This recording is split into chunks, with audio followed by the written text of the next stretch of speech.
You text back in 30 seconds or 30 hours, you interrupt mid-sentence, or you listen like a therapist. You fight about dishes or you fight about dreams. You say fine when you mean everything is falling apart. Think your communication style doesn't matter. Think again. Your words are weapons that can wound or heal. Your silence is strategy that builds trust or destroys it. Your emoji choices are emotional fingerprints revealing your deepest insecurities. Every conversation you have is either building a bridge or digging a grave. And here's the kicker. You probably don't even know which one you're doing right now.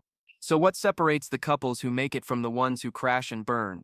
The answer isn't what you think. It's not about saying the right things or avoiding conflict. It's about something far more primal, far more revealing about who you really are when the mask comes off. You think good relationships are built on love. That's the fairy tale. The truth? They're built on communication patterns that either create safety or trigger ancient survival instincts buried deep in your reptilian brain.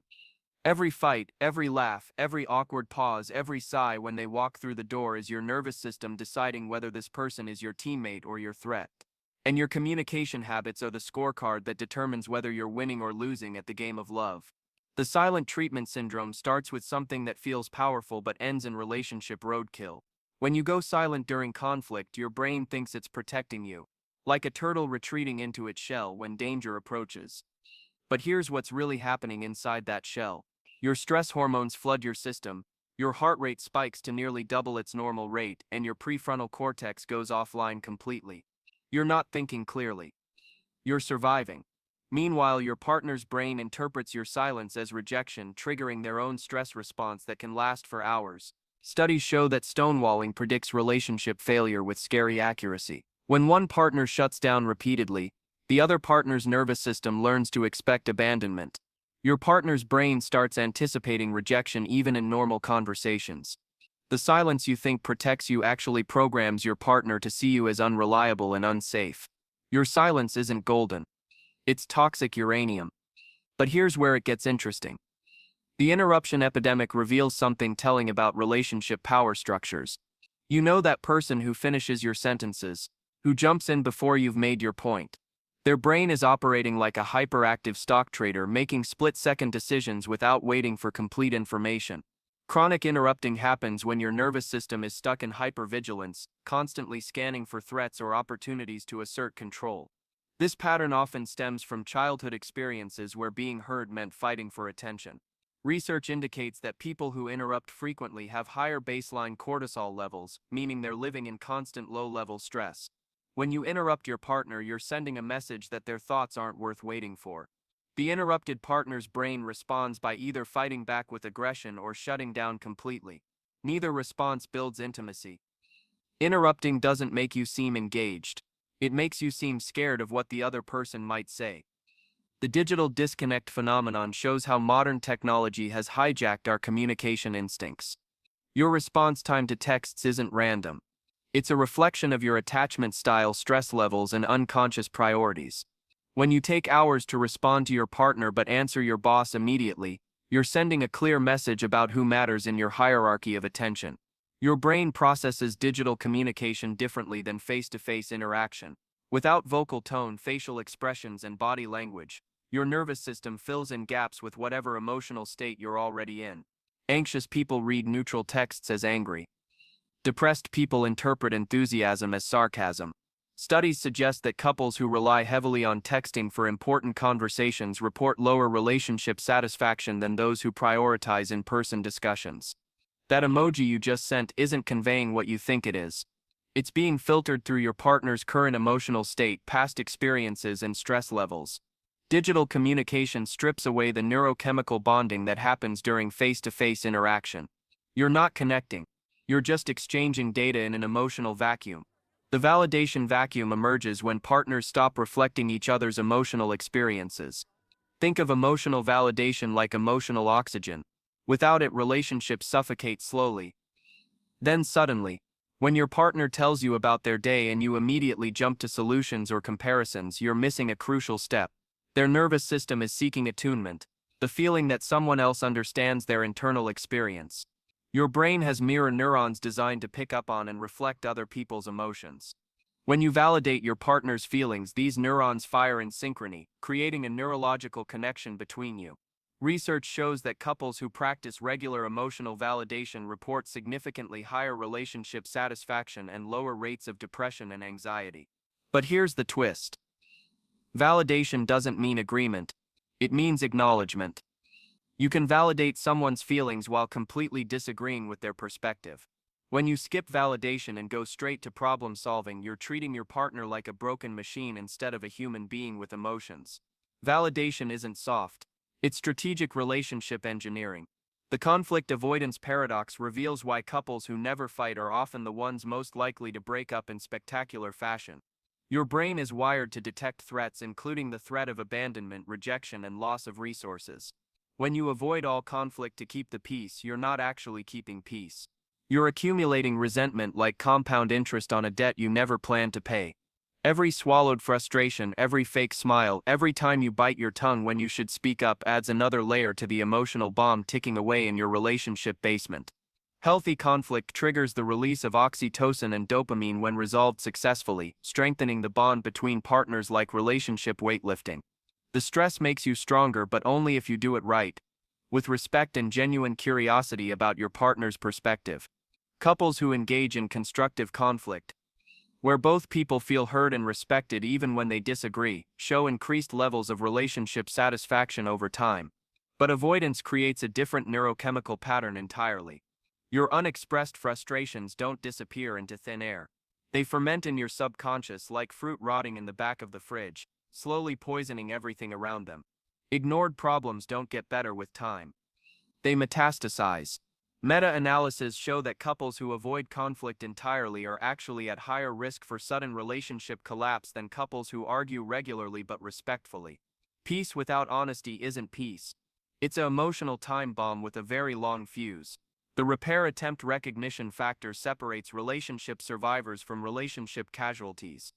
During heated discussions, your stress hormones flood your system, making it nearly impossible to think clearly or respond rationally. This is when repair attempts become crucial. A repair attempt is any statement or action that prevents negativity from escalating out of control. It might be humor, affection, or simply acknowledging that the conversation is getting too intense. Studies show that successful couples make and recognize repair attempts even during high conflict moments. Their nervous systems are trained to catch these emotional lifelines. But here's what most people miss: repair attempts only work if they're recognized by the receiving partner. If your partner makes a joke to lighten the mood and you interpret it as mockery, the repair attempt fails. Your ability to recognize and respond to these attempts depends entirely on your current emotional state and your relationship history. Couples with positive interaction histories give each other the benefit of the doubt. Couples with negative histories assume the worst. Repair attempts are like relationship CPR. They can save you, but only if you know how to use them. The emotional flooding response happens when your nervous system gets so overwhelmed during conflict that rational thought becomes not just difficult but neurologically impossible. Your heart rate spikes above 100 beats per minute, sometimes reaching 180 beats per minute, as if you're sprinting for your life. Stress hormones including cortisol and adrenaline flood your bloodstream like a chemical tsunami, and your prefrontal cortex, the rational thinking part of your brain that makes you human instead of animal, goes completely offline. You're not thinking anymore. You're pure reaction, operating from the same brain structures that helped your ancestors survive saber-toothed tigers. Research indicates that when people become emotionally flooded, their ability to process information accurately drops by about 90%, their memory formation becomes unreliable, and their capacity for empathy virtually disappears. You're literally not capable of having a productive conversation in this state, no matter how much willpower you think you have. This is why the advice to take a break during heated arguments isn't just helpful relationship advice, it's neurologically necessary survival information. Your nervous system needs at least 20 minutes of calm, focused breathing to return to baseline after emotional flooding, sometimes longer if the triggering was severe.